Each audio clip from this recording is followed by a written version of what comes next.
A- Mulai gak? Oh. Assalamualaikum warahmatullahi wabarakatuh.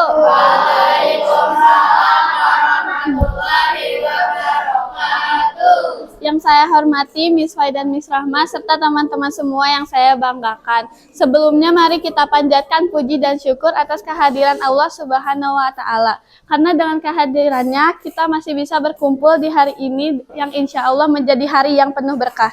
Teman-teman semua, Allah Subhanahu wa taala mencintai hambanya yang kuat. Rasulullah bersabda, mukmin yang kuat lebih baik dan lebih dicintai daripada mukmin yang lemah. Hadis riwayat Muslim. Artinya olahraga rutin itu ibadah. Kalau niatnya biar tubuh lebih kuat, kuat belajar dan kuat juga ibadahnya. Lihat Rasulullah, ia ia sering memanah, berkuda, jalan cepat dan bahkan lomba lari bersama Aisyah. Umar bin Khattab juga pernah bilang, ajarilah anak-anak kalian berkuda, memanah, dan berenang. Berarti olahraga rutin itu adalah ibadah. Contohnya jalan pagi ke sekolah, senam, bermain bola, sepeda, dan yang lain-lain. Asal rutin, tubuh pun akan jadi kuat. Kalau tubuh kuat, kita bisa lebih khusyuk ibadahnya, lebih kuat puasanya, nggak gampang capek, belajarnya juga lebih fokus, dan otak jadi encer.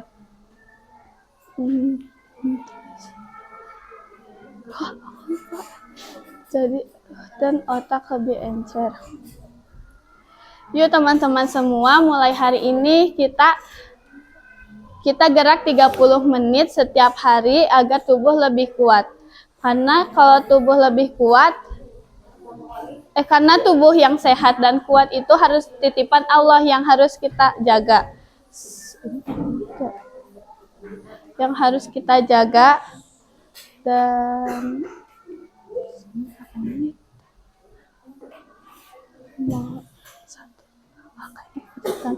sekian dari saya. Mohon maaf bila ada salah kata atau kekurangan kata. Wassalamualaikum warahmatullahi wabarakatuh.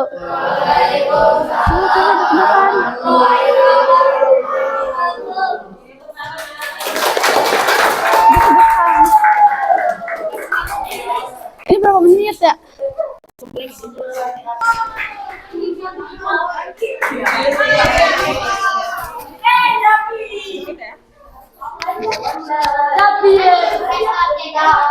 Sesuai jajan.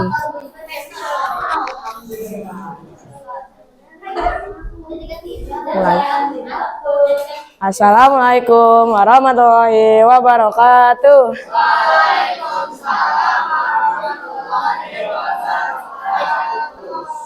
Bapak Ibu guru yang saya hormati, teman-teman dan para hadirin semua yang saya cintai, marilah kita panjatkan puji syukur atas kehadirat Allah Subhanahu wa taala yang telah memberikan segala rahmatnya kepada kita sehingga kita dapat berkumpul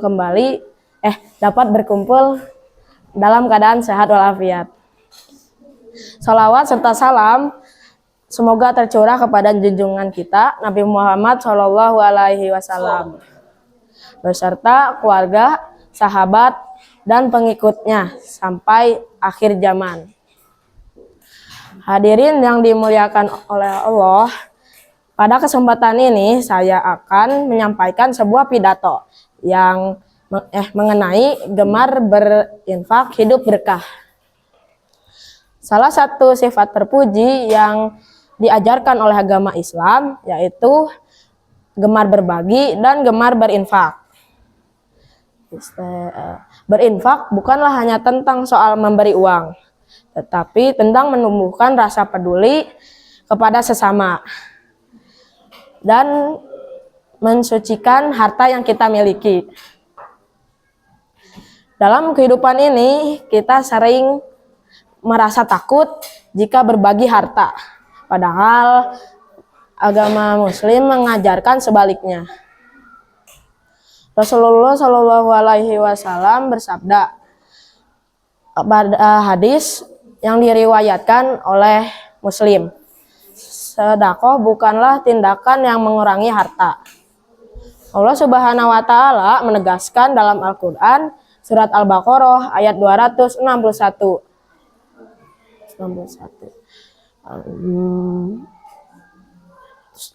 Bahwa perumpamaan orang yang menginfakkan hartanya di jalan Allah adalah seperti sebutir biji yang menumbuhkan 7 tangkai dan setiap tangkainya menghasilkan 100 biji.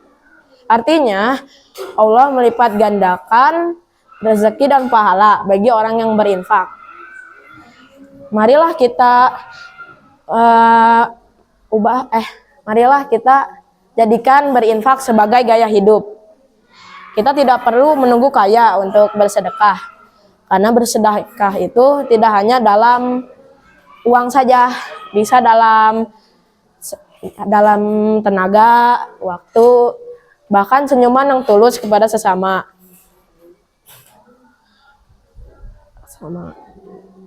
Dengan membiasakan diri berinfak, hati akan menjadi lebih tenang, rezeki menjadi lebih berkah, dan dicintai oleh penduduk bumi dan penduduk langit. Oleh karena itu, marilah kita memupuk rasa gemar berinfak. Harta yang kita simpan mungkin akan ditelan waktu, tetapi harta yang kita infakkan akan menjadi saksi abadi di hadapan ilahi nanti. Kita tidak harus kaya untuk bersedekah, karena bersedekah itu tidak hanya tentang nominal. Bukan tentang nominal, tapi tentang seberapa luas hati untuk berbagi harta kepada sesama. Semoga harta yang kita miliki akan menjadi saksi kebaikan di akhirat nanti dan membawa keberkahan bagi kehidupan kita. Sekian dari saya, mohon maaf jika ada salah kata, karena kekurangan datangnya dari saya, kelebihan hanya milik Allah. Wassalamualaikum warahmatullahi wabarakatuh.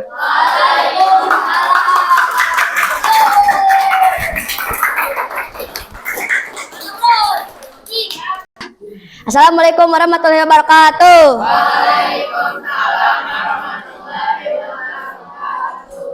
Yang saya hormati Miss Rahma dan Miss Pai dan teman-teman yang saya banggakan.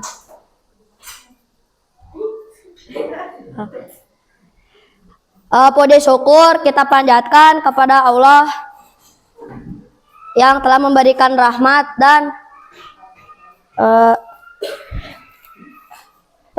karunia-Nya kita masih diberi kesehatan dan kesempatan untuk berkumpul di hari ini. Pada kesempatan kali ini, saya akan menyampaikan pidato tentang meniatkan segala sesuatu karena ibadah. Teman-teman sekalian, dalam kehidupan sehari-hari kita seringkali melakukan berbagai aktivitas seperti bangun tidur, membantu orang tua, bermain, hingga bersosialisasi dengan teman-teman. Namun seringkali kita lupa bahwa hal tersebut bisa menjadi ibadah jika kita niatkan karena Allah.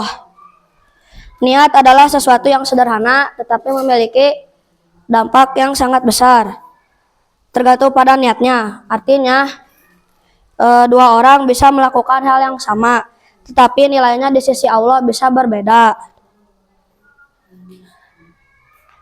Hanya karena perbedaan niat, contohnya saat kita belajar, jika kita hanya takut dimarahi oleh guru atau bahkan hanya ingin mendapatkan nilai yang bagus, maka itu hanya menjadi kegiatan biasa.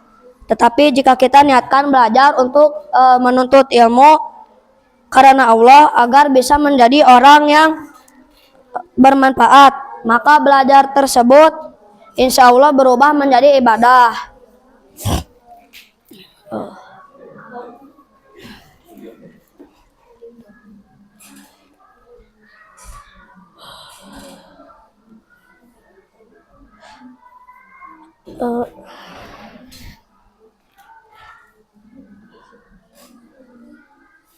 Sekian pidato dari saya. Maaf jika ada salah kata atau kalimat. Wassalamualaikum warahmatullahi wabarakatuh.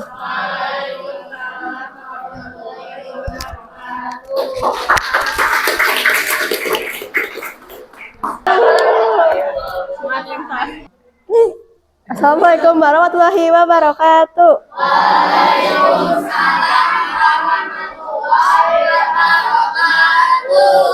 Teman-teman yang saya cintai karena Allah, pernahkah kalian merasa akan cemas akan hari esok? Jadi sehingga jadi kita gatal untuk mengklik ramalan zodiak, atau mungkin kita terpaku ketika mendengarkan pembacaan kartu dan garis tangan. Kelihatan untuk mencari secerca kepastian, kelihatannya sepele. Namun itu sering dianggap sebagai hiburan semata. Tapi di balik itu semua ada kesalahan besar yang perlahan sedang mengikis fondasi iman kita. Mengapa kita harus tegas menjauhi ramalan? Karena satu, ramalan adalah pencurian tauhid. Iman kita mengajarkan bahwa gaib, yaitu masa depan, adalah hak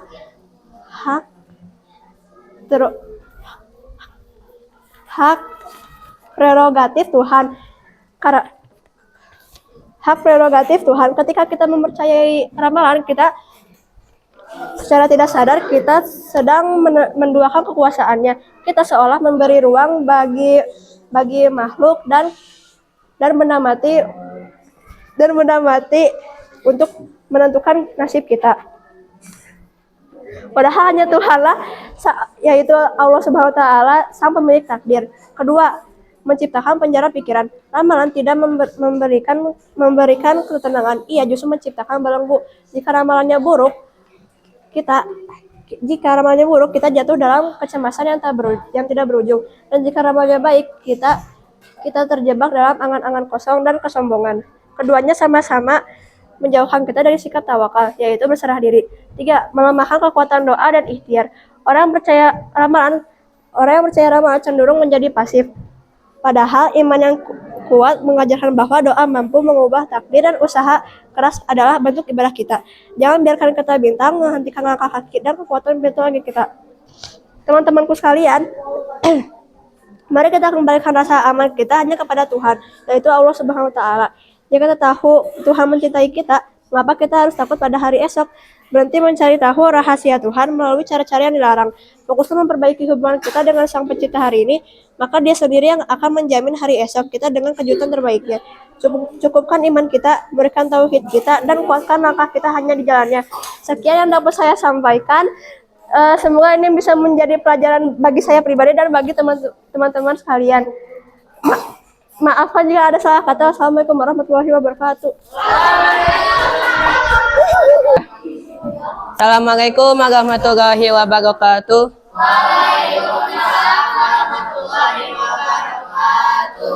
Yang saya hormati Miss Fight. Assalamualaikum warahmatullahi wabarakatuh.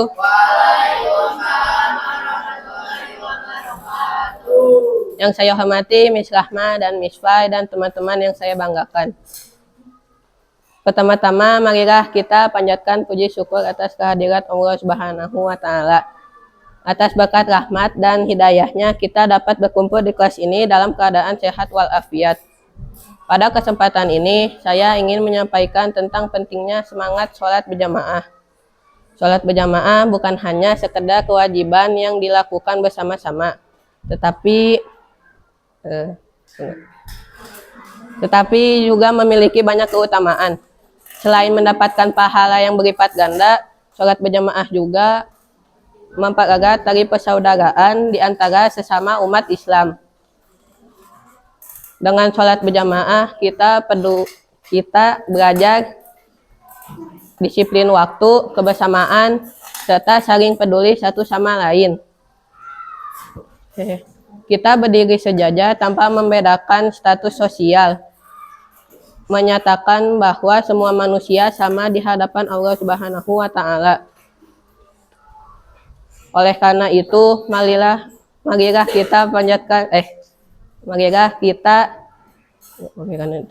kita mulai membiasakan diri untuk melaksanakan sholat berjamaah baik di masjid maupun di rumah bersama keluarga. Jadikan sholat berjamaah sebagai kebutuhan, bukan hanya sekedar kewajiban. Semoga kita termasuk golongan orang-orang yang senantiasa menjaga sholatnya. Demikian pidato singkat yang dapat saya sampaikan. Semoga apa yang saya sampaikan dapat bermanfaat dan mengingatkan kita semua akan pentingnya sholat berjamaah dalam kehidupan sehari-hari. Mohon maaf apabila terdapat kekurangan. Wassalamualaikum warahmatullahi wabarakatuh.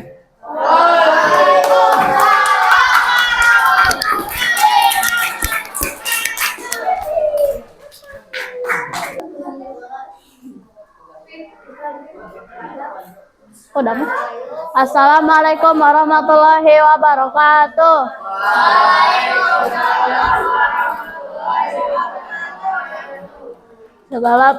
Segala puji bagi Allah Tuhan semesta alam. Akhirnya kita berkumpul kembali dengan teman-teman saya yang saya hormati, Ibu Rahma dan Miss Fai. Kali ini pidato saya ingin menyampaikan tentang rendah hati dan tidak sombong. Banyak orang, maksud saya yang saya menyampaikan rendah hati dan tidak sombong karena ada orang yang sangat sombong dan tidak suka berbagi kepada orang lain. Tapi rendah hati itu walaupun kita kaya dan uang kita banyak, kita suka bersedekah, berzakat dan membantu orang fakir miskin atau yatim piatu.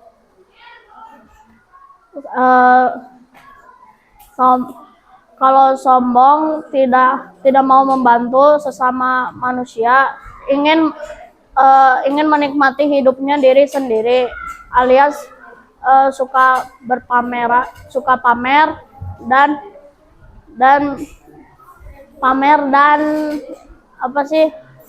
tidak suka bersedekah sama sekali. Walaupun sombong itu tidak menyakitkan apa-apa, tetapi diam-diam Allah mengamatinya. Allah sangat membenci orang yang sombong.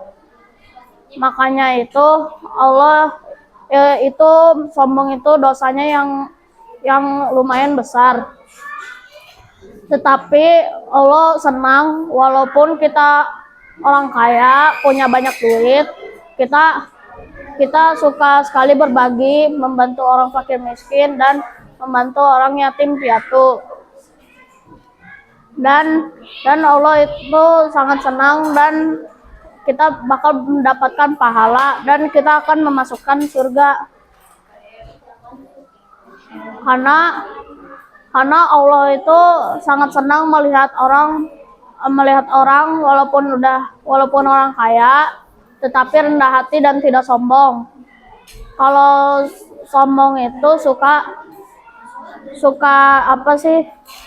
jarang beribadah dan suka pamer kekayaannya diri kita sendiri. Sekian dari pidato saya, mohon maaf jika ada salah kata. Wassalamualaikum warahmatullahi wabarakatuh.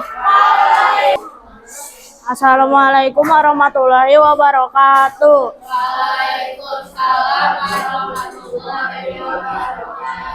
Yang saya hormati Miss Rahma dan Miss Fai dan serta teman-teman yang saya banggakan. Pertama-tama marilah kita panjatkan puji dan syukur kehadirat Tuhan Yang Maha Esa. Karena atas rahmatnya kita semua dapat berkumpul dalam keadaan sehat pada hari ini. Pada kesempatan kali ini saya akan menyampaikan pidato dengan berjudul Jaga Fasilitas Umum Tanda Peduli. Hadirin yang saya hormati, fasilitas umum adalah segala sarana yang disediakan untuk kepentingan bersama, seperti jalan, taman, sekolah, toilet umum, dan tempat ibadah. Semua itu dibangun untuk kenyamanan kita semua. Namun seringkali kita melihat fasilitas tersebut dirusak, dikotori, atau tidak digunakan sebagaimana mestinya.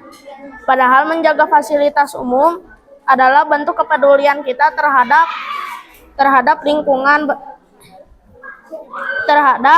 lingkungan dan sesama. Dengan merawatnya, kita turut menciptakan lingkungan yang bersih, nyaman, dan aman. Sebaliknya, jika kita merusaknya, bukan hanya diri sendiri yang dirugikan, tetapi juga orang lain. Teman-teman yang saya banggakan, menjaga fasilitas umum sebenarnya tidak sulit. Kita bisa memulainya dari hal-hal kecil, seperti tidak membuang sampah sembarangan, tidak mencoret-coret tembok, serta menggunakan fasilitas sesuai dengan fungsinya. Sikap sederhana ini mencerminkan bahwa kita adalah pribadi yang peduli dan bertanggung jawab. Selain itu, kita juga bisa mengajak orang lain untuk ikut menjaga fasilitas umum, karena kepedulian akan lebih bermakna jika dilakukan bersama-sama. Hadirin yang saya hormati, mari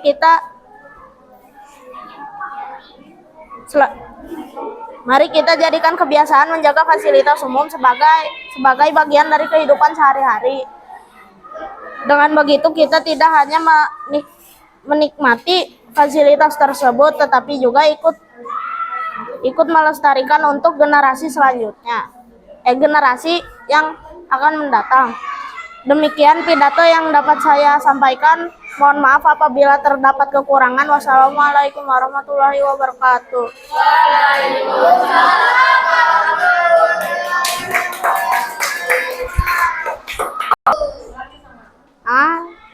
Assalamualaikum warahmatullahi wabarakatuh.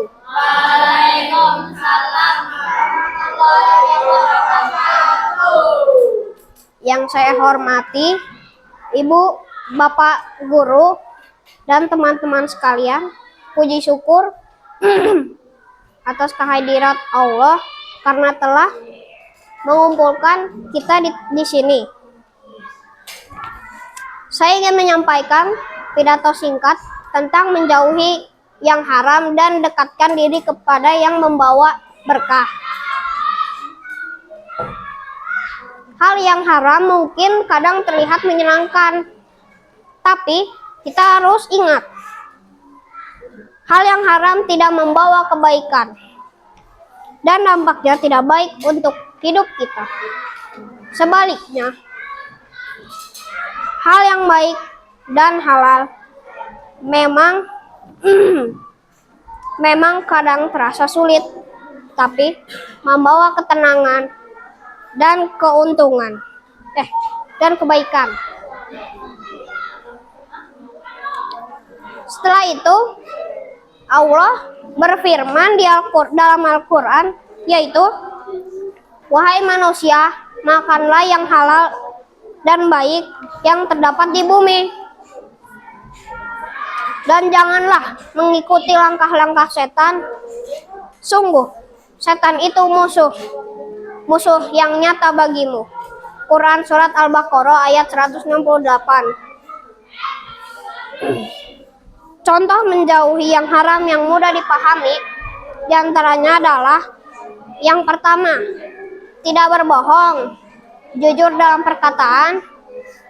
Yang kedua, tidak mencuri atau mengambil barang orang lain.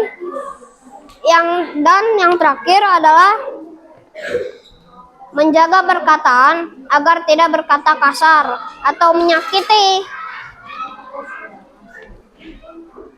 Mari kita mulai. Kita bisa mulai dari hal sederhana seperti jujur, tidak berbohong. Yang kedua, menghormati guru, menghormati orang tua, dan lain-lain. Yang ketiga, berbuat baik kepada sesama jenis, sesama lain, dan lain-lain. Semoga kita semua memilih jalan yang benar dan hidup dengan berkah. Amin. Sekian dari saya. Maaf kalau ada salah kata. Wassalamualaikum warahmatullahi wabarakatuh.